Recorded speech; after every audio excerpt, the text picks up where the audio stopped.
10 to 12 minutes చూస్తూ ఉండాలి. చెప్పాను కదా, మధ్య మధ్యలో మీరు చూస్తూనే ఉండాలి. ఎందుకంటే కలర్ వచ్చేసి డార్క్ అయిపోతాయి.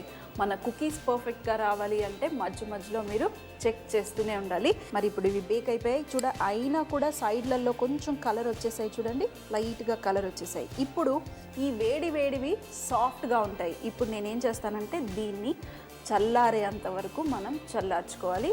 ఆ తర్వాత సర్వ్ చేస్తే మంచిగా కుకీ లాగా క్రంబుల్ లాగా ఉంటుంది. మరొక 10 minutes వరకు మనం వెయిట్ చేద్దాం. కూలర్ కానివ్వండి, ఏసీ కానివ్వండి, ఫ్యాన్ కానివ్వండి, ఒకవేళ తొందరలో ఉంటే ఆన్ చేసేసేయండి, అప్పుడు చల్లారిపోతాయి. మరి చూడండి, చల్లార్చుకున్నాను. ఇప్పుడు కొంచెం సాఫ్ట్గా ఉన్నాయి, కానీ చూడండి ఇలా వేస్తే మనకి ఈ టక్ టక్ అనే శబ్దం రావాలి. ఇవి మరీ గట్టిగా ఉండవు, మరీ సాఫ్ట్గా ఉండవు, పర్ఫెక్ట్ క్రంబుల్గా ఉంటాయి. మరి ఇప్పుడు టేస్ట్ చేయడానికి రెడీ.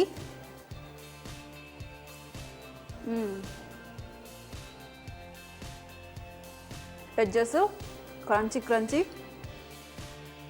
నోట్లో వేస్తే కరిగిపోతుంది. అలాగే పల్లీలు మధ్య మధ్యలో తగులుతూ పల్లీలు బటరీ